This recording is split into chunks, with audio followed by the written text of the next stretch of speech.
Bismillahirrahmanirrahim. Assalamualaikum warahmatullahi wabarakatuh. Alhamdulillahirabbil alamin. Hamdan katsiran thayyiban mubarakan fi kama yuhibbu rabbuna wa yardah. Wa asyhadu an la ilaha illallah wahdahu la syarikalah wa asyhadu anna Muhammadan abduhu wa rasuluh. Allahumma shalli ala nabiyyina Muhammad wa ala alihi wa man tabi'ahum bi ihsanin ila yaumiddin. Allahumma inna nas'aluka ilman nafi'a wa rizqan thayyiba wa amalan mutaqabbala. Puji syukur kita panjatkan pada Allah, salawat dan salam semoga tercurah pada Nabi besar, Nabi agung, Nabi kita Muhammad sallallahu alaihi wasallam. Baik pemirsa sekalian yang semoga senantiasa dirahmati oleh Allah, pada kesempatan pagi ini kita bersyukur pada Allah atas nikmat dan karunia untuk thalabul ilmi kembali dengan membahas bahasan yang kita susun secara sistematik tentang puasa Syawal, qada puasa dan fidyah. Dan berkenaan malam hari ini insya Allah ada gerhana bulan, mungkin di beberapa tempat di Indonesia atau hampir seluruhnya nanti akan melihat gerhana bulan ini. Nanti kami akan tambahkan setelah pembahasan cara puasa Syawal. Dan jamaah yang ingin bertanya seputar gerhana ini silahkan untuk bertanya dengan mengajukan resen dari sekarang atau menuliskan di chat di Zoom Khobar Islam Academy, atau bagi rekan-rekan yang ada di YouTube juga bisa tuliskan pertanyaan terkait puasa Syawal maupun sholat gerhana di komentar di YouTube, di Facebook maupun di Instagram. Nanti kami usahakan untuk memantau. Karena pagi ini ketika kami share tentang cara sholat gerhana, ternyata memang banyak pertanyaan yang mesti dijelaskan jawabannya. Anda bisa manfaatkan momen saat ini ya untuk bertanya. Ya, karena kalau bertanya langsung lewat medsos atau lewat WhatsApp kami jarang menanggapi, karena sebenarnya tulisan-tulisan kami di website itu sudah mencukupi, sehingga kalau memang tidak sempat untuk membaca tulisan kami di website rumeso.com tentang sholat gerhana, ada dalam beberapa tulisan itu, bisa manfaatkan momen pagi ini untuk bertanya. Karena peristiwa gerhana sebenarnya peristiwa yang berulang, setiap tahun itu ada ya, bahkan setiap tahun mungkin ada sekali dua kali gitu ya. Nah silakan nanti sekali lagi manfaatkan waktu saat ini untuk bertanya. Kami buka seluas-luasnya untuk bertanya karena materi puasa Syawal ternyata hanya 4 halaman saja. Baik, kita baca dulu di halaman 17, monggo. Cara puasa Syawal. Imam Az-Zairazi rahimahullah menyatakan bahwa disunahkan bagi yang menjalankan ibadah puasa Ramadan hendaknya mengikutkan dengan puasa 6 hari di bulan Syawal. Nah, jadi kalau sudah puasa Ramadan disunahkan lagi tambah 6 hari di bulan Syawal. Terus dalil yang dibawakan dalam hal ini adalah hadis yang sering kita dengar, yaitu hadis dari Abu Ayyub Al-Ansari radhiyallahu anhu. Rasulullah sallallahu alaihi wasallam bersabda, "Man shoma Ramadan summa atba'ahu sittan min Syawalin kana kasiyamid dahar." Siapa yang melaksanakan puasa Ramadan, lantas ia ikutkan dengan puasa 6 hari di bulan Syawal, maka itu seperti berpuasa setahun penuh. Ya, siapa yang melakukan puasa Ramadan, lalu ia ikutkan dengan puasa 6 hari di bulan Syawal, maka itu seperti berpuasa setahun penuh. Terus kita lihat, ini hadis ini riwayat Muslim ya, maka dalam Syarah Sahih Muslim, Imam Nawawi ada penjelasan tentang hadis ini. Imam Nawawi rahimahullah menyatakan bahwa dalil ini adalah dalil yang sahih dan tegas atau sharih. Beliau mengatakan bahwa ini dijadikan dalam mazhab Syafi'i, Ahmad, dan Daud, serta yang sejalan dengan mereka tentang disunahkannya puasa 6 hari di bulan Syawal. Tadi itu kalimat ada koreksian, beliau mengatakan bahwa ini dijadikan dalil ya, dalam mazhab Syafi'i. Ini dijadikan dalil dalam mazhab Syafi'i, ya, juga mazhab Ahmad dan Daud Al-Zahiri, serta yang sejalan dengan mereka tentang disunahkannya puasa 6 hari di bulan Syawal. Ya, terus Imam Nawawi rahimahullah dalam Minhaj At-Talibin menyatakan disunahkan melakukan puasa Syawal, lebih utama dilakukan berturut-turut. Nah, lebih utama dilakukan berturut-turut. Hal yang sama dinyatakan pula oleh Imam Ar-Rafi'i Al-Qazwini dalam Al-Muharrar. Terus Imam Ibrahim Al-Baijuri rahimahullah. Imam Ibrahim Al-Baijuri rahimahullah memberikan alasan kenapa sampai puasa 6 hari Syawal mendapatkan pahala puasa setahun. Karena puasa 1 bulan Ramadan sama dengan berpuasa selama 10 bulan. Nah, 1 bulan Ramadan sama dengan pahala puasa 10 bulan. Ya. Terus. Sedangkan puasa 6 hari di bulan Syawal itu sama dengan puasa selama 2 bulan. Nah, sedangkan puasa 6 hari di bulan Syawal itu sama dengan puasa selama 2 bulan. Sehingga totalnya adalah berpuasa selama setahun seperti puasa fardu. Jika tidak, maka tidak ada kekhususan untuk hal itu. Karena ingat, satu kebaikan diberi ganjaran dengan 10 kebaikan yang semisal. Satu kebaikan dibalas dengan 10 kebaikan. Ingat, ini yang paling minimal ya, dengan 10 kebaikan yang semisal. Terus mengenai cara puasa Syawal. Mengenai cara puasa Syawal, Imam Ibrahim Al-Baijuri menyebutkan yang lebih utama puasa Syawal dilakukan mutasil, langsung setelah sehari setelah sholat Id, yaitu 2 Syawal. Puasa tersebut juga afdolnya dilakukan mutatabi'ah, yaitu berturut-turut. Walaupun jika puasa tersebut dilakukan tidak dari 2 Syawal atau tidak mutasil, juga tidak dilakukan berturut-turut, tidak mutatabi'ah, tetap dapat ganjaran puasa setahun. Nah, lihat cara lakukan yang paling bagus mutasil, yaitu bersambung. Jadi puasa 6 hari ya, 1, 2, 3, 4, 5, 6 berturut-turut harinya gitu. Juga mutatabi'ah. Mutatabi'ah itu berturut-turut. Kalau mutasil tadi, mutasil tadi bersambung, artinya setelah Idul Fitri langsung. Setelah Idul Fitri langsung. Kalau mutatabi'ah itu berturut-turut. Jadi 2, berarti setelah Idul Fitri 2 Syawal ya. 2, 3, 4, 5, 6, 7 gitu. 2, 3, 4, 5, 6, 7. Walaupun misalnya dia tidak lakukan di awal Syawal boleh, kemudian dia tidak lakukan juga tidak berturut-turut juga boleh. Misalnya dia memilih, sudahlah Senin saya puasa, Kamis lagi saya puasa, Senin lagi puasa, Kamis lagi puasa. Nah, lakukan seperti ini walaupun secara terpisah, tidak berturut-turut, tetap dapat ganjaran puasa setahun penuh. Terus termasuk juga tetap dapat ganjaran puasa Syawal walau tidak berpuasa Ramadan. Misalnya karena di Ramadan punya uzur sakit. Hal ini dikatakan oleh ulama mutaakhirin, ulama belakangan. Nah, termasuk juga tetap dapat ganjaran puasa Syawal walau tidak berpuasa Ramadan. Nah, namun ini pendapat ulama belakangan. Nah, berarti ada khilaf dalam masalah ini.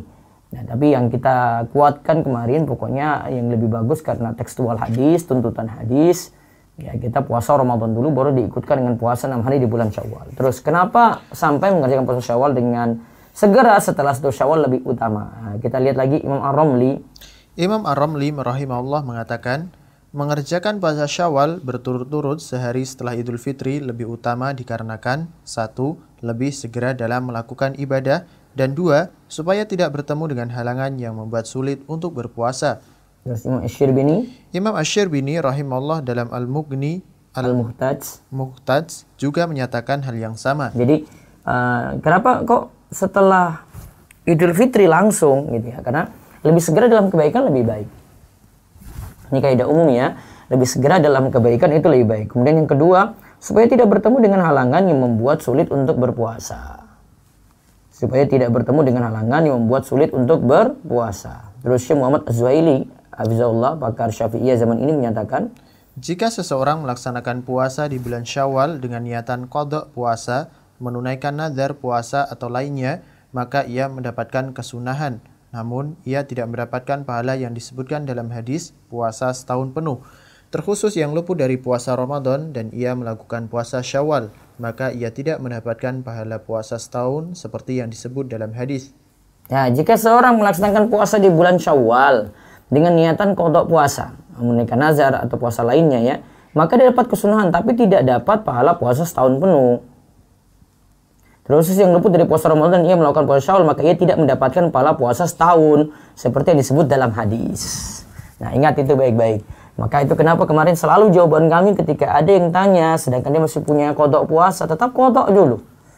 Tujuannya ingin tadi dapat pahala puasa setahun penuh. Kalau dia tidak qadha dulu, maka ganjaran setahun penuh tidak didapati. Taruhlah dia tetap ngotot untuk melakukan puasa Syawal dulu. Baru kemudian nanti qadha belakangan gitu ya. Ganjaran yang setahun penuh ini tidak dia dapat. Terus dalam Al-Minhaj Syarah Sahih Muslim disebutkan bahwa yang utama adalah melakukan puasa Syawal berurutan langsung selepas Idul Fitri. Ya, ini ya seperti tadi dikatakan oleh Imam Al-Baijuri ya. Terus jika puasa tersebut terpisah-pisah atau tidak berurutan atau ia akhirkan dari awal Syawal atau mengerjakan di akhir-akhir Syawal masih boleh karena yang penting dilakukan setelah puasa Ramadan dan masih di bulan Syawal. Nah, jika puasa tersebut terpisah-pisah, tidak berurutan atau ia akhirkan dari awal Syawal, dia tunda dari awal Syawal karena mungkin banyak hajatan, silaturahim dan seterusnya. Atau mengerjakan di akhir-akhir Syawal masih boleh karena yang penting dilakukan setelah puasa Ramadan dan masih di bulan Syawal. Terus Kalau tidak sempat melakukan puasa 6 hari ini di bulan Syawal, apakah boleh diqadha di bulan Dzulqa'dah atau bulan setelah Syawal? Ulama Syafi'iyah menganggap masih dibolehkan bagi yang luput dari puasa 6 hari Syawal, boleh diqadha di bulan Dzulqa'dah. Namun pahalanya di bawah dari pahala jika dilakukan di bulan Syawal. Jadi masih bisa qadha puasa Syawal di bulan Dzulqa'dah, yaitu bulan ba'da Syawal. Namun kata para ulama Syafi'iyah, pahalanya dibawa dari pahala yang dilakukan di bulan Syawal. Terus Ibnu Hajar Al-Haytami rahimahullah menyatakan dalam Tuhfah Al-Muhtaj, siapa yang lakukan puasa Ramadan lalu mengikutkan dengan puasa 6 hari di bulan Syawal, maka seperti puasa setahun dengan pahala puasa wajib tanpa dilipat gandakan. Nah, terus Namun, siapa yang melakukan puasa 6 hari di bulan selain Syawal, maka pahalanya seperti puasa setahun, tetapi dengan ganjaran puasa sunnah. Nah, berarti lebih utama lakukan di bulan Syawal, karena ganjarannya pahala puasa wajib, ganjarannya ya. Nah, sedangkan kalau dilakukan di luar bulan Syawal, maka dapat pahala puasa sunnah. Nah, dari penjelasan tadi, kita dapat tarik beberapa kesimpulan di sini. Kesimpulan dari bahasan di atas. Ya, kita lihat ada 8 poin ya. Kita tarik dari pernyataan ulama Syafi'iyah dan juga secara umum itu ada dari, ya ini rata-rata semuanya dari ulama Syafi'iyah ya. Dan kami nukil juga ada dari Fatwa Al-Islam Soal wal Jawab karya Syekh Muhammad Shalih website Syekh Muhammad Shalih Al-Munajjid ya. Kita lihat beberapa kesimpulan berikut. Yang pertama, 1. Hukum puasa Syawal itu sunnah, bukan wajib. Nah, hukum puasa Syawal itu sunnah, bukan wajib. Terus, yang kedua, lebih utama melakukan puasa Syawal langsung setelah Idul Fitri agar lebih cepat tertunaikan dan tidak ada penghalang yang akan menghalangi belakangan. Nah, tadi seperti dikatakan oleh Imam Ar-Romli ya tadi ya. Kenapa setelah Idul Fitri langsung?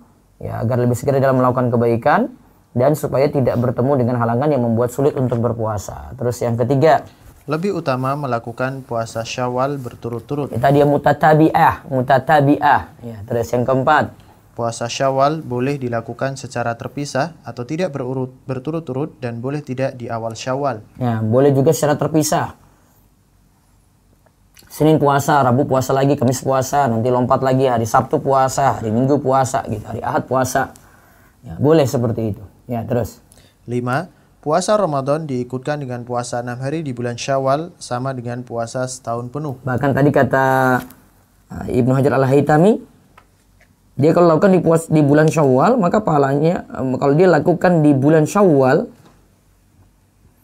ya, 6 hari di bulan Syawal, maka seperti puasa setahun dengan pahala puasa wajib. Nah, itu tadi perkataan yang kita lihat dari Ibnu Hajar Al-Haytami. Terus 6. Boleh melaksanakan puasa Syawal di akhirnya.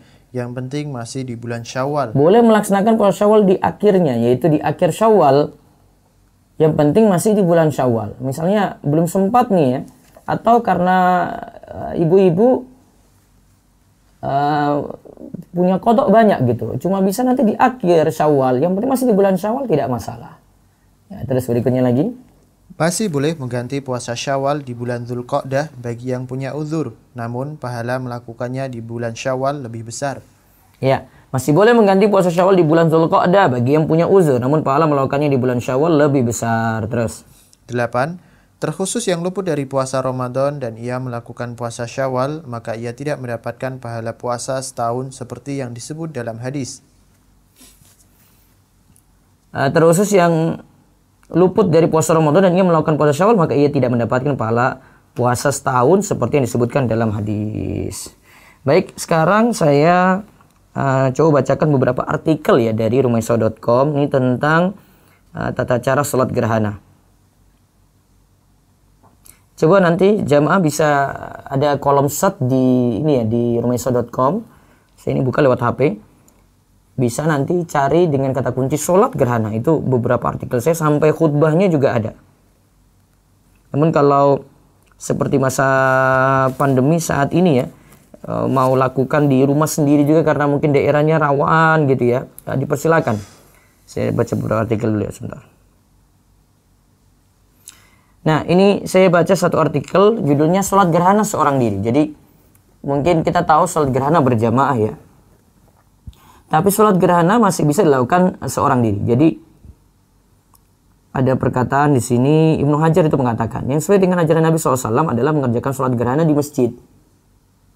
Ya, melaksanakan sholat gerhana di masjid. Seandainya tidak demikian, tentu sholat tersebut lebih tepat dilaksanakan di tanah lapang agar nanti lebih mudah melihat berakhirnya gerhana. Jadi asalnya afdolnya memang di masjid.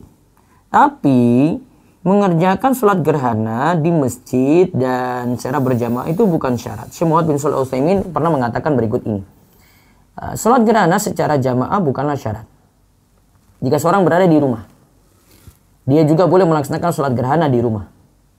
Dalil dari hal ini adalah sabda Nabi SAW, "Fa'idza ra'aitum fasallu." Jika kalian melihat gerhana, maka sholatlah.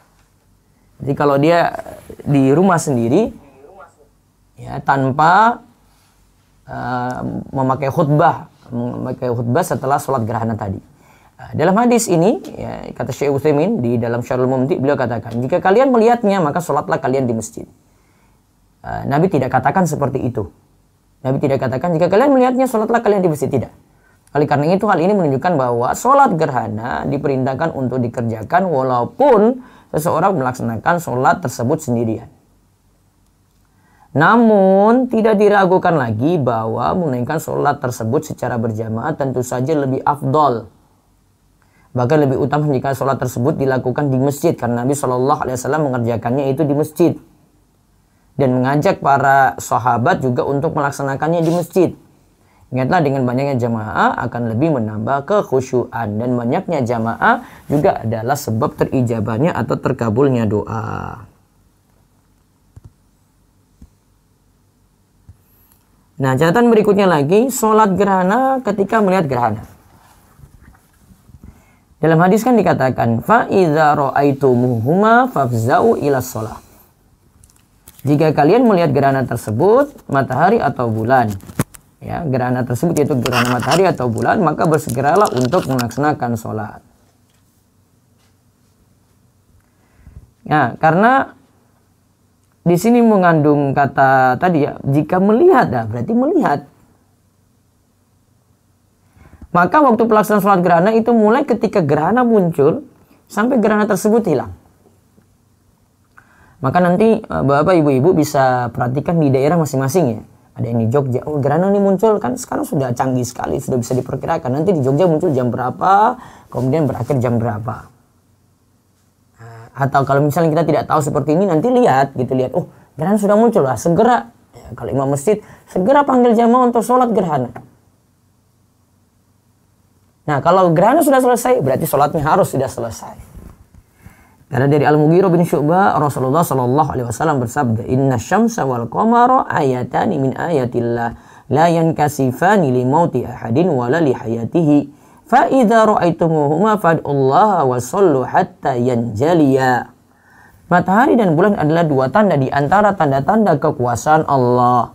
Kedua gerhana tersebut tidak terjadi karena kematian atau lahirnya seorang. Jika kalian melihat keduanya, berdoalah kepada Allah, lalu sholatlah hingga gerhana tersebut hilang. Hadis riwayat Bukhari dan Muslim.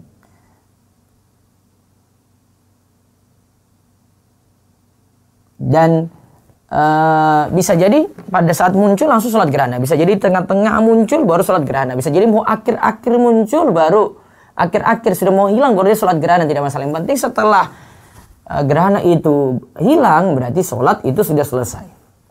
Dan ingat di sini dikaitkan tadi sholat gerhana dengan melihat gerhana. Kalau tidak melihat gerhana, cuma perkiraan di Jogja nggak lihat, di Jakarta lihat, nggak bisa orang Jogja lakukan sholat gerhana. Nah, lalu ada amalan-amalan lagi ketika terjadi gerhana. Pertama, perbanyaklah zikir, istighfar, takbir, sedekah, dan bentuk ketaatan lainnya. Karena Nabi SAW itu katakan, "Inna syamsa wal qamara ayatani min ayatillah, la yankhasifani li mauti ahadin wala li hayatihi. Fa idza ra'aitum dzalika fad'ullaha wa kabbiru wa shallu wa tasaddaqu." Sesungguhnya matahari dan bulan adalah dua tanda di antara tanda-tanda kekuasaan Allah. Gerhana tidak terjadi karena ada yang mati atau ada yang lahir. Coba di meeting. Yang di layar dipencet coba.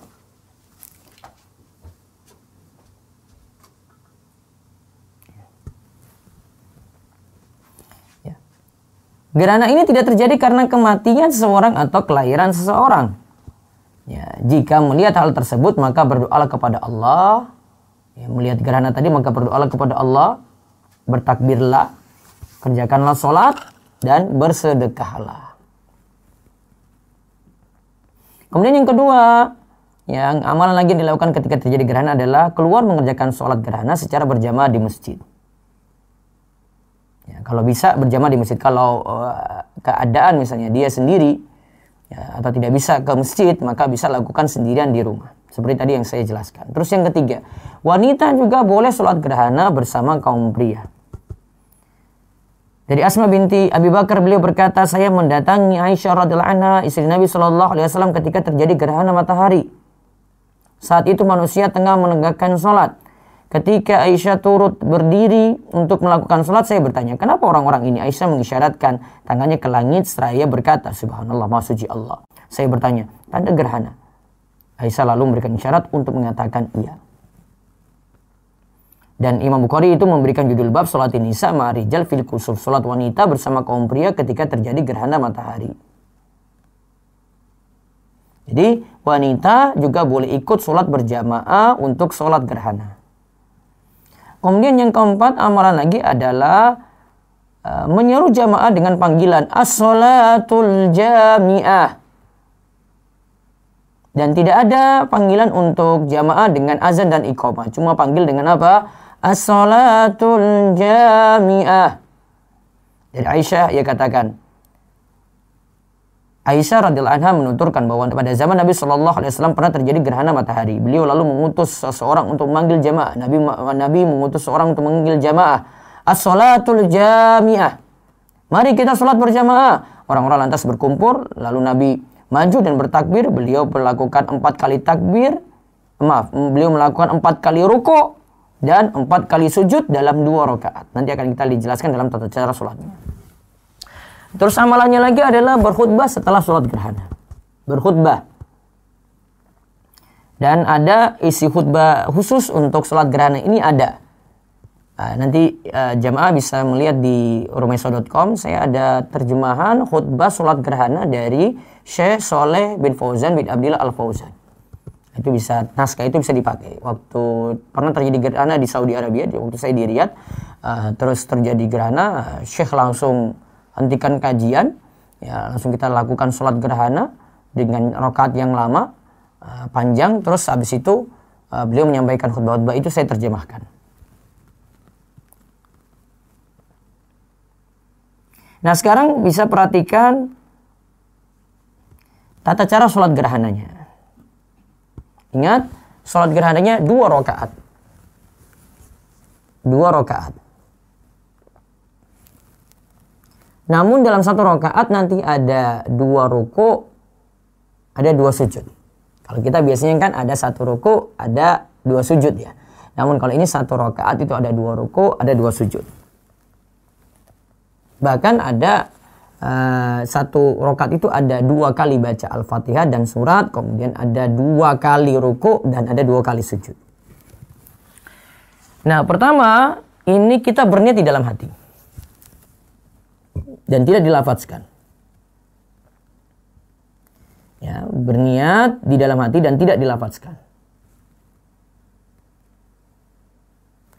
Dan tidak ada lafaz tertentu ya. Ya, bagi yang terbiasa dengan niat ya silahkan. Tapi kalau dari Nabi SAW sendiri tidak ada lafaz tertentu. Terus yang kedua, takbiratul ihram. Ya, takbiratul ihram. Yaitu bertakbir sebagaimana sholat biasa. Jadi takbir Allahu Akbar. Setelah itu baca doa iftitah. Kemudian membaca ta'awudz. Lalu Al-Fatihah. Kemudian surat panjang. Dan ingat sholatnya itu jahar. Sholat gerhana itu sholatnya itu jahar. Disebutkan dalam hadis, jaharon Nabiyyu sallallahu alaihi wasallam fi sholatil khusufi bi qiraatihi. Nabi sallallahu alaihi wasallam menjaharkan bacaannya ketika sholat gerhana.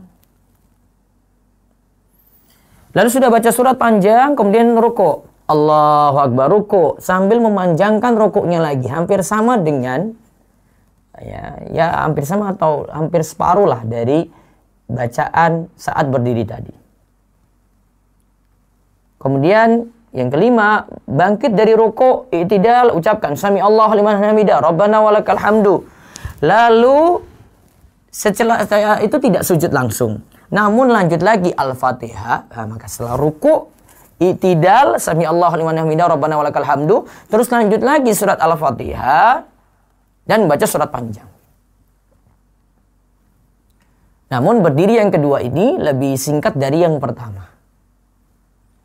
Ya, jadi tadi yang saya sebut ya, ada 2 surat dalam 1 rakaat, ada 2 Al-Fatihah, baca 2 Al-Fatihah ya dalam 1 rakaat kan. Baca surat itu ada 2 kali, lalu ada 2 ruku, ya. Setelah itu ruku lagi, ya, ada 2 sujud nanti. Nah, setelah Al-Fatihah yang kedua tadi ya, terus baca surat panjang, kemudian ruku yang kedua kalinya dalam 1 rakaat. Nah, ruku yang kedua ini lebih pendek daripada ruku yang pertama. Kemudian bangkit dari ruku', i'tidal. Kemudian sujud yang panjangnya sebagaimana ruku' lagi. Ya. Lalu di antara 2 sujud juga, kemudian sujud kembali untuk sujud yang kedua. Nah, kemudian bangkit lagi ke rakaat kedua. Lakukan rakaat kedua seperti rakaat pertama. Ya, baca Al-Fatihah, surat panjang. Ya, memang lama gitu ya, karena selama gerhana itu ada. Terus setelah itu ruku', bangkit dari ruku', i'tidal, sami Allahu liman hamidah, Rabbana walakal hamdu. Terus lanjut lagi, ya ini rakaat kedua ya, ini baca surat lagi Al-Fatihah, surat panjang, baru kemudian ruku' lagi kedua untuk rakaat kedua, kemudian i'tidal. Kemudian sujud, duduk antara 2 sujud, sujud yang kedua, baru kemudian tahiyat akhir, lalu salam. Setelah itu imam menyampaikan khutbah kepada para jamaah yang berisi anjuran untuk berzikir. Nah, isi khutbahnya ya, untuk berzikir, berdoa, beristighfar, sedekah, dan membebaskan budak. Itu isi khutbahnya. Anjuran untuk berzikir, ya ayo di sholat gerhana diingatkan untuk berzikir, ingatkan untuk berdoa, ingatkan untuk beristighfar, ingatkan untuk sedekah, dan membebaskan budak.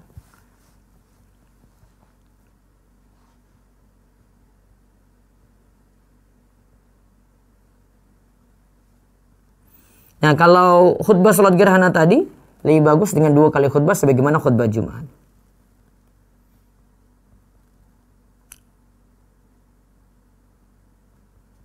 Ya, wallahu a'lam bishawab. Itu yang bisa kami sampaikan untuk kesempatan pagi ini, cara puasa Syawal dan secara ringkas untuk penjelasan sholat gerhana. Dan ingat catatan pentingnya, sholat gerhana dilakukan untuk orang yang melihat gerhana langsung. Kalau tidak melihat gerhana, tidak ada sholat gerhana. Baik, berikutnya silahkan kami buka dari chat dulu untuk bertanya, dan setelah itu nanti dari Resen.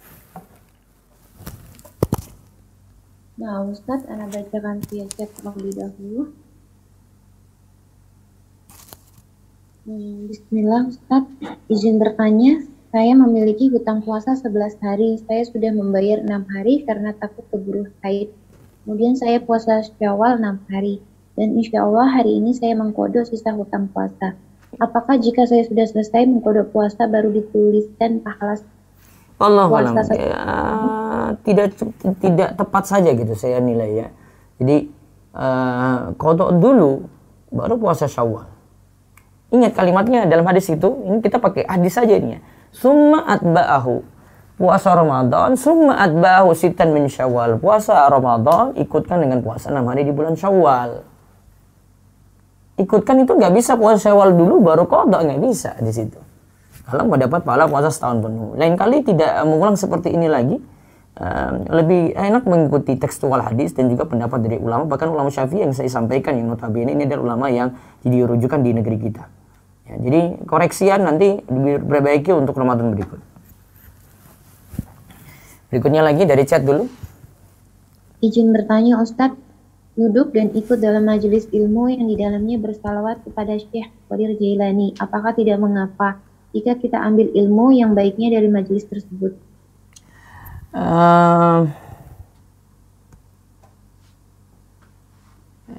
Nanti lihat amalannya, tapi saya kurang serak dengan majelis seperti itu ya.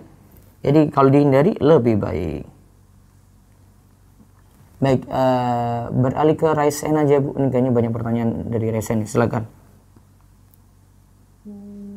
Sudah ada Umur Raisa, silakan buka Ya, mic-nya. Umur Raisa monggo.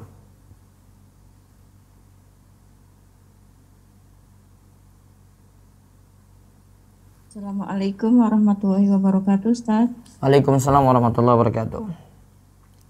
Ustaz, akan izin bertanya. Kita kan misalkan nggak bisa puasa Syawal karena kan ada uzur ya, Ustaz ya. Ya. Terus kan kita kode di bulan Zulqa'dah gitu. Kan karena kita nggak puasa Syawal karena uzur itu, kan kita mengkode itu, bisa nggak Ustaz kalau kita dapat puasa Syawalnya itu dapat keutamaan juga gitu? Tadi Karena uzur sudah kayak gitu. dijelaskan tadi perkataan dari Ibnu Hajar Al-Haytami tadi, Bu. Kalau dia lakukan di luar bulan Syawal, maka tidak sebesar pahalanya seperti di bulan Syawal. Walaupun ada uzur gitu ya Ustaz? Iya. Oh, baik Ustaz. Yang kedua Ustadz, ini kan kalau wanita haid itu kan nggak bisa sholat gerhana gitu ya Ustadz ya. Terus zikir yang untuk zikir itu zikir Bebas seperti zikirnya, apa? zikirnya bebas. Bisa perbanyak la ilaha illallah, subhanallah, walhamdulillah, wala ilaha illallah, wallahu akbar.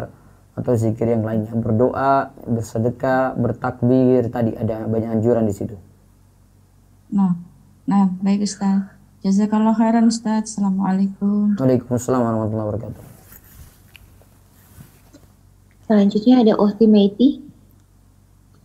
Assalamualaikum Ustadz. Waalaikumsalam warahmatullahi wabarakatuh. Afan Ustadz, tadi mengenai yang melihat itu Ustadz, yang sholat gerhana. Ya. Melihat itu dalam artian, misalnya kita kan dapat info ini, misalnya di daerah Ana terlewati gerhana itu. Kita wajib sholatnya seperti itu. Ataukah sekarang kan zaman medsos Ustadz ya, kita cuma dengar, oh nanti gerhana itu melewati daerah ini dan ini, misalnya di Indonesia. Yang dikatakan melihatnya itu yang seperti apa Ustaz? Jadi gini, ini saya di Gunung Kidul nih ya, saya dapat info di Jogja lihat, tapi saya di Gunung Kidul tidak lihat, saya tidak sholat, Bu.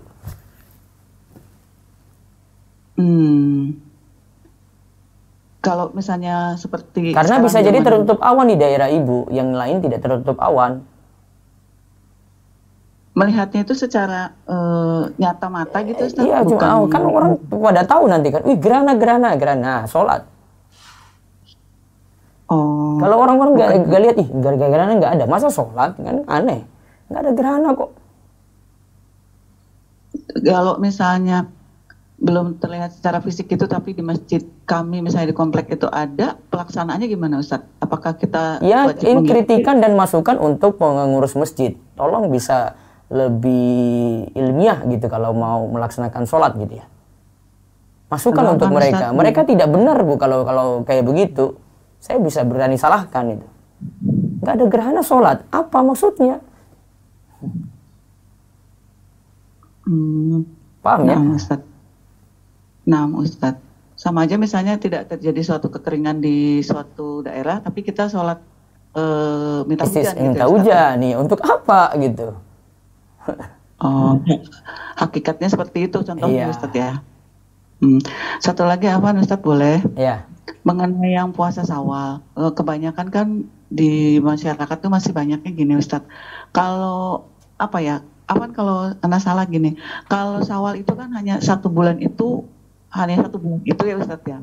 Tapi kalau misalnya kodo itu kan bisa panjang sampai dengan 11 bulan ke depan gitu sebelum Ramadan lagi. Nah kebanyakan kan orang Syawal dulu gitu lah Ustaz. Nah bagaimana ya Ustaz memandangnya kalau hakikatnya seperti itu, karena Syawal itu hanya satu bulan ini gitu. Orang kan mikir bagus nih, pahalanya lebih besar. Makanya kalau kodo kan bisa 11 bulan atau 10 bulan belakangnya masih ada lagi.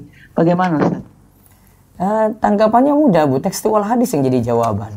Siapa nabinya gitu? Ikuti nabi siapa? Lah mau pakai perasaan, monggo pakai perasaan aja. Ada tuntunan dalil, Bu.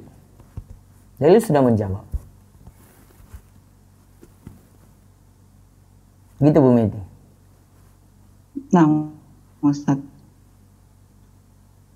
Ustaz, kalau misalnya sekarang, kemarin kan anak maunya sih ayam ulbit gitu Ustaz. Kalau afdolnya kan dari kemarin Ustaz. Tapi kalau misalnya anak cuma hari ini dan besok dilanjut dengan hari Jumat gitu gimana Ustaz? Berarti ayam ulbitnya cuma 2, yang hari Jumat tidak ayam ulbit. Tapi tetap ini pahala. Tetap dapat pahala puasa 3 hari tiap bulan. Udah dapat Ustaz? Tetap Terus dapat seperti apa, pahala Ustaz? puasa 3 hari tiap bulan. Oh, nah, Ustaz. Ya. Apa Ustaz? Syukran Ustaz, jazakillah khair. Wa iyyakum. Ya, berikutnya lagi silakan. Selanjutnya ada Uhti Salsa. Baik, bismillah Ustaz, saya izin bertanya. Ya. Ustaz, Afan, jika dahulu itu ternyata banyak hari yang belum dikodok puasa Ramadan Ustaz, dan baru diketahui saat sebelum Ramadan tahun ini, tapi saya undur Ustaz kodoknya hingga datang Ramadan tahun ini. Nah, itu apakah wajib bayar fidyah pula ya Ustaz, beserta dengan kodok Ustaz? Ada uzur nggak ketika tunda tadi? Enggak sih Ustaz, cuman saat itu saya nggak tahu kalau, oh iya, ternyata nggak boleh. Baiknya bayar fidyah. Oh baik Ustaz. Ya. Afwan Ustaz, kan ini juga baru diketahui tahun-tahun lalu ya Ustaz. Nah, lalu tahun-tahun lalu itu kan hitungannya ternyata tetap masih ada kan Ustaz kodok yang belum dikodok itu berarti tetap bayar fidyah juga nggak ya yang tahun lalu Kalau Ustaz? ingat Tapi kaidahnya belum. saja, ingat kaidahnya. Kalau tidak ada uzur kok tunda-tunda, berarti bayar fidyah, Bu. Di samping kodok. Namun kalau ada uzur, misalnya hamil nyusui gitu ya, terus nggak bisa kecuali nanti lewat beberapa Ramadan, ya sudah berarti nanti tetap kodok, tapi tidak perlu tambahan fidyah kalau ini. Kecuali kalau dia hamil menyusui, berarti fidyahnya itu karena khawatir pada bayinya gitu. Oh baik Ustaz. Afwan Ustaz, berarti setangkap saya bayar fidyah ya Ustaz? Iya.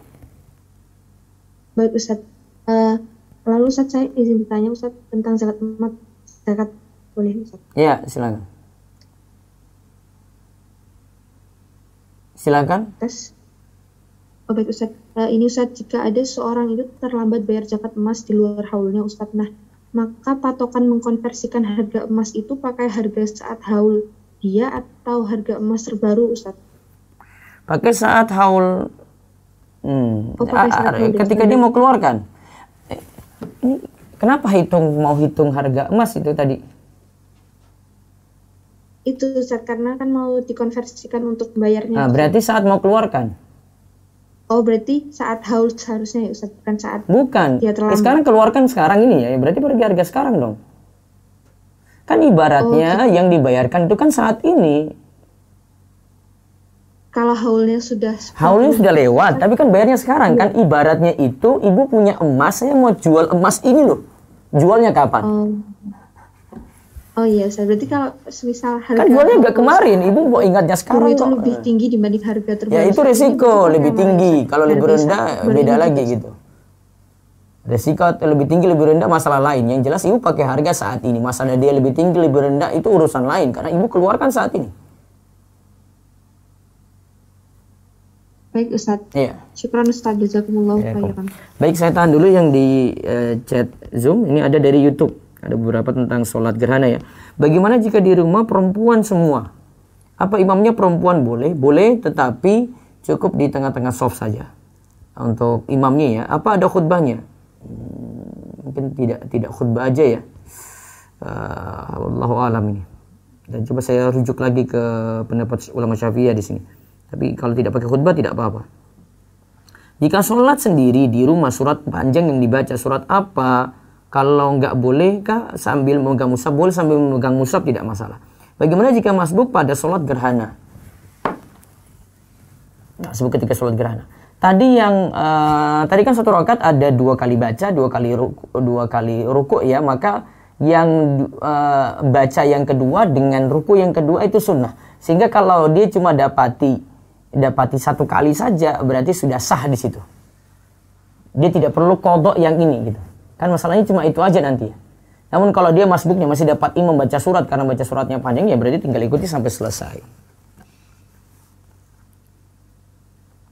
Ustaz, apakah sholat gerhana itu wajib? Menurut jumhur ulama, hukum sholat gerhana itu sunnah, bukan wajib. Kalau ruku yang dibaca panjang itu bacaannya apa? Tadi kan ruku juga lama, sujud juga lama gitu ya. Maka ulangi bacaan ketika rukuknya. Misalnya kita baca ketika rukuk subhana rabbil azim. Ulang lagi subhana rabbil azim, subhana rabbil azim, subhana rabbil azim, subhana rabbil azim. Ketika sujudnya subhana rabbil ala kan? Subhana rabbil ala, subhana rabbil ala, subhana rabbil ala gitu. Terus sebentar, ini dari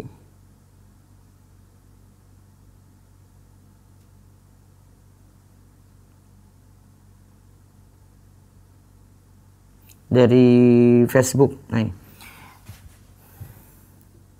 Tadi sholat gerhana sendiri sudah ya, walaupun ibu di rumah boleh ya, tapi tidak ada khutbah. Kalau sholat sendirian di rumah ya silahkan dijaharkan ya. Kalau perempuan juga boleh dijaharkan kalau tidak ada laki-laki asing di situ ya. Nah, tadi selain sholat, berzikir, bersedekah di saat gerhana, apakah bersedekah di saat gerhana pahalanya dilebihkan? Yang jelas ada keutamaan. Jadi manfaatkan momen untuk bersedekah saat gerhana tadi. Baik. Selanjutnya dari resen lagi monggo. Bu Halimah ya.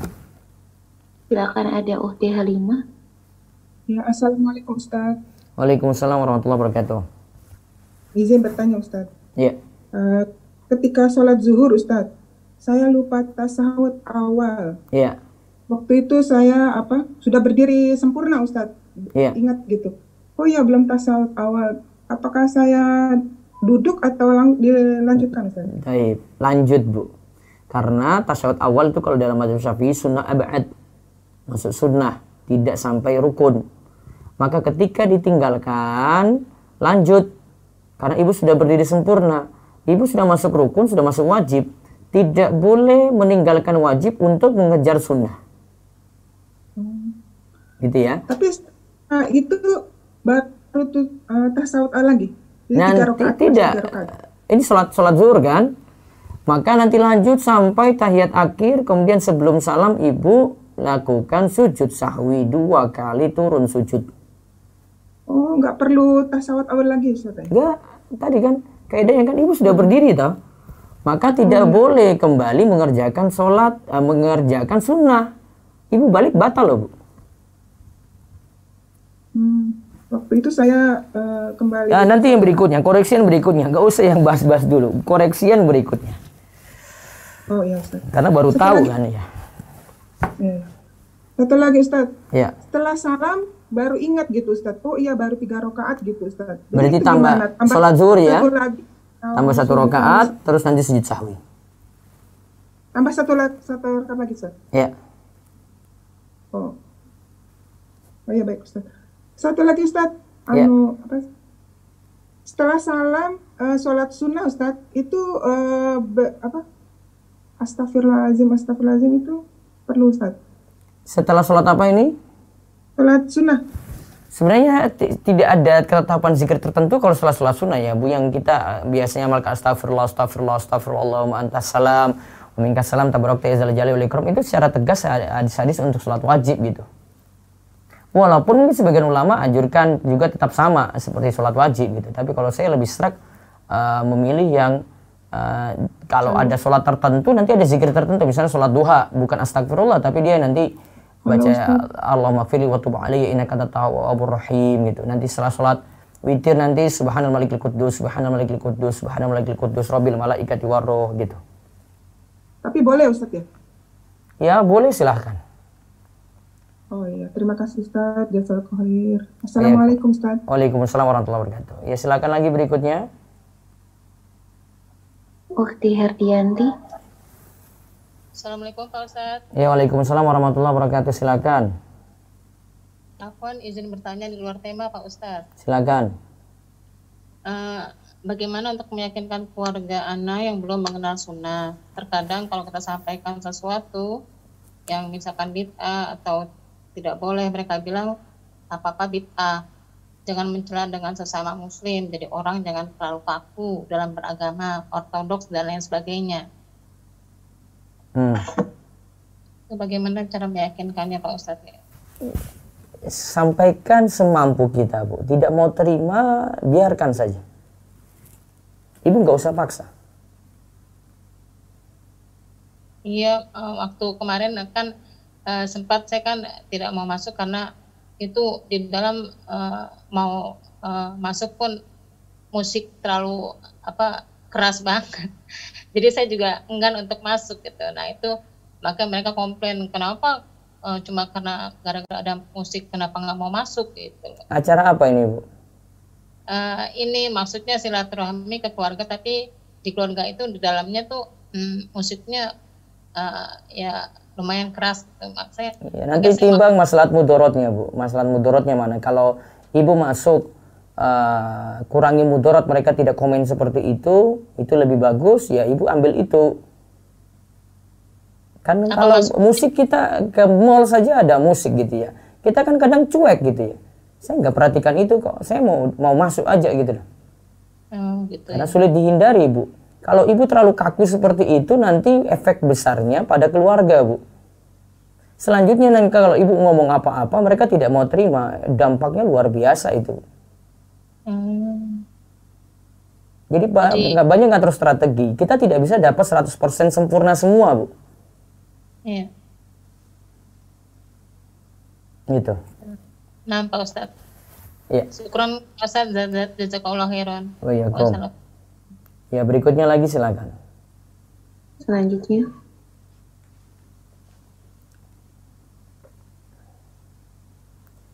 As-sabru jamil. Ya. Assalamualaikum Pak. Ya, waalaikumsalam warahmatullahi wabarakatuh. Apaan mau tanya Pak Ustadz tentang sholat gerhana ini. Tadi kan setelah sholat kita ada tausiah ya, atau ceramah dari Pak Ustadznya di masjid. Nah itu kan ceramah 2 kali khutbah gitu Pak Ustadz ya. Nah ini apakah pas sama seperti sholat Jumat, di antara jeda khutbah itu kita disunahkan untuk berdoa atau nggak usah Pak Ustadz? Beda ya. Kalau khutbah Jumat kan ada dalil di antara 2 khutbah itu ada doa mustajab gitu. Oh gitu Pak Ustadz ya. Begitu juga untuk sholat Idul Fitri juga nggak ada dalilnya Pak Ustadz. Tidak. Ya, kita berdoa. Tapi tetap khutbahnya 2 kali kalau mau ngikut seperti khutbah Jumat. Oke Pak Ustadz. Terus kalau untuk takbirnya, kita apakah seperti takbir sholat Idul Fitri, Idul Adha kan ada takbirnya gitu Pak Ustadz sebelum sholat itu Pak Ustadz. Untuk sholat gerhana itu gimana? Oh enggak seperti takbir Idul Adha, Idul Fitri tidak. Oh jadi takbir masing-masing Allahu Akbar gitu Pak Ustadz ya? Iya, atau baca zikir secara umum. Oh zikir secara umum ya. Oh ya, satu lagi Pak Ustadz, terkait kalau sahur tapi sudah terdengar suara adzan, apakah sahurnya masih sah Pak Ustadz? Baik sahur untuk puasa sunnah atau wajib Pak Ustadz? Baiknya sudah berhenti Pak ketika azan. Oh berhenti Pak Ustadz ya? Iya. Oh jadi bisa tetap lanjut berarti batal puasanya begitu Pak Ustadz ya? Kalau azannya tepat waktu, tetap ngotot lanjut, puasa batal nanti. Oh gitu, ya udah baik ya. Syukran Pak Ustadz, jazakallahu khair. Ya berikutnya lagi silakan. Selanjutnya Ummu Maryam. Bismillah, Assalamualaikum Ustadz. Ya waalaikumsalam warahmatullahi wabarakatuh. Tadi kan yang sholat gerhana itu harus panjang sampai gerhananya selesai ya Ustadz? Ya sebisa mungkin. Kalau cuma sebentar itu nggak apa-apa Ustadz? Tidak apa-apa, yang penting sudah lakukan. Oh naam. Satu lagi Ustadz, afwan di luar tema. Kalau kita sedekah kepada orang tua, terus uang itu dibelanjakan makanan, terus kita ikut makan, itu boleh nggak Ustadz? Boleh. Oh berarti tetap dihitung sedekah ya Ustadz? Tetap dihitung sedekah, berarti itu orang tua kasih lagi ke kita gitu. Naam. Syukran Ustadz, jazakallahu khairan. Oh ya, kaum berikutnya lagi silakan. Ada Ibu Atik. Bismillah, Assalamualaikum warahmatullahi wabarakatuh Ustadz. Ya waalaikumsalam warahmatullahi wabarakatuh. Afwan izin bertanya. Kemarin itu kan puasa Idul Fitri kan jatuh pada hari Kamis. Terus hari Jumat itu kan kami langsung puasa Syawal 1 hari. Sedangkan kalau puasa di hari Jumat itu kan harus diimbangi Kamis atau Sabtu ya Ustadz ya. Qadarullah, hari Sabtu itu kedatangan tamu banyak sekali Ustadz. Padahal posisi saya puasa. Akhirnya berhubung banyak tamu, saya membatalkan puasa saya Ustadz untuk menjamu tamu. Terus bagaimana Ustadz dengan puasa hari Jumat? Sah. Sah ya Ustadz? Karena puasa Syawalnya punya sebab, sehingga tidak masalah dilakukan di hari Jumat walaupun sendirian gitu. Oh gitu. Jadi tidak masalah ya Ustadz? Tidak masalah Bu. Satu lagi Ustadz, pernah dengar tuh kalau setelah sholat asar itu kan kita tidak boleh melakukan sholat sunnah apapun. Nah itu apakah termasuk sholat sunnah syukur wudhu sama misalnya kita mau safar setelah asar itu boleh tidak Ustadz sholat 2 rakaat safar? Masih boleh kalau punya sebab. Masih boleh kalau punya sebab. Oh berarti misalnya kita setiap hari sholat sunnah wudhu setelah asar itu boleh Ustadz? Masih boleh kalau punya sebab. Oke, ya. Ya Ustadz, syukron, jazakallahu khair. Ya, berikutnya lagi. Ada Ofis Julistia. Ya, Assalamualaikum warahmatullahi wabarakatuh, Ustadz. Waalaikumsalam warahmatullahi wabarakatuh. Ya, aku izin bertanya, Ustadz, tentang puasa Syawal. Puasa Syawal ini apakah sama halnya dilaksanakan seperti puasa wajib? Dan apakah ada sholat atau ibadah khusus dalam melaksanakan puasa Syawal ini, Ustadz? Apakah ada apa khusus? Apakah ada sholat atau ibadah khusus dalam melaksanakan Syawal? Gak ada, puasa saja. Puasa saja ya, Ustadz. Dan satu lagi, Ustadz, hukum sholat gerhana ini kan sunnah ya, Ustadz? Iya. Dan melaksanakannya jika kita melihat gerhana. Iya. Tapi bagaimana tidak terlihat di tempat kita, dan benarkah meninggalkannya hukumnya itu makruh? Kalau ada ditinggalkan makruh berarti, tapi kalau tidak ada ditinggalkan ya memang karena tidak ada. Dan bagaimana hukumnya jika kita lihat gerhana saat posisi kita di perjalanan dan ingin melaksanakannya, tetapi bulan gerhana ini udah hilang, apakah boleh tetap Sudah lanjut? gugur, sudah gugur, tidak ada kodok. Oh ya, begitu. Syukran. Iya, Jazakallahu, Ustaz. Assalamualaikum. Berikutnya lagi. Ada Fulana. Bismillahirrahmanirrahim. Assalamualaikum warahmatullahi wabarakatuh. Waalaikumsalam warahmatullahi wabarakatuh. Ustadz, izin bertanya, kalau misalkan sedang puasa terus bersin gitu, Ustadz, kan kalau bersin itu pasti bukan pasti sih, suka ada seperti lendir atau dahak yang keluar, misalnya bukan hanya di kerongkongan, Ustadz, tapi sudah masuk ke mulut, tapi ditelan lagi, itu apakah membatalkan, Ustadz? Dari mulut masuk mulut lagi kan? Iya kan, kan kalau bersin itu kan kenceng ya, Ustadz, jadi suka ke mulut gitu, tapi ditelan lagi. Lendirnya kan, Bu, yang di dalam mulut masuk mulut lagi kan? Kayak nggak dahaknya batal, gitu. tidak batal. Tidak dikeluarkan meludah gitu enggak, Ustaz? Ya kalau lebih aman dikeluarkan. Tapi kalau Maksudnya, ternyata ikut masuk tidak batal. Qadarulahnya kejadian ditelan lagi. Tidak batal. Ya, sudah itu saja, Ustaz. Terima kasih. Assalamualaikum warahmatullahi wabarakatuh. Waalaikumsalam warahmatullahi wabarakatuh. Ya, berikutnya lagi. Terakhir Ummu Yasmin. Assalamualaikum warahmatullahi wabarakatuh, Ustadz. Waalaikumsalam warahmatullahi wabarakatuh. Ustadz, sebatas mana ya kita mengingatkan keluarga? Misalnya gini, ada keluarga yang masih bersalaman dengan yang bukan mahram. Nah, saya sebagai keluarga itu sebatas mana saya harus mengingatkan, apa saya menunggu, apa saya langsung mengingatkan atau menunggu dia bertanya? Gimana Kadang ya, kita dengan sikap, Bu, kalau sulit untuk ngomong, kalau ada efek jelek, kalau ngomong juga gitu. Saya nggak mau gitu. Kita tidak bisa paksakan dengan orang lain, Bu. Karena kalau semua sama dengan kita, dia belum siap ilmu, belum siap mental, bahkan mungkin belum tahu. Gitu. Yang penting Jadi, kita bisa ingkari dalam hati gitu. Kalau tidak bisa, untuk ingatkan langsung. iya. Walaupun misalnya di depan mata saya, terus dengan adik kandung saya misalnya, Ustadz, saya cukup menunjukkan dengan sikap, tidak perlu mengingatkan. Mungkin suatu waktu baru sampaikan nanti pelan-pelan, Bu. Ibu coba praktekkan aja sendiri deh. Perasaannya kalau ibu di posisi dia bagaimana? Dia belum tahu, terus diomongin langsung. Kira-kira terima nggak? Ibu posisikan diri seperti dia gitu loh. Jangan ibu posisikan diri untuk diri ibu. Iya.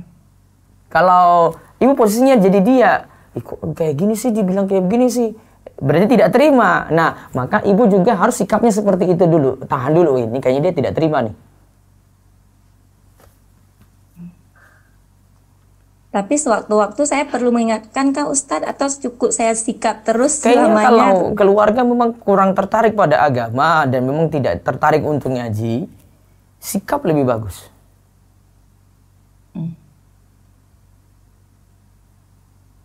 Kalau untuk Walaupun orang tua lama, Bu. juga begitu. Sama.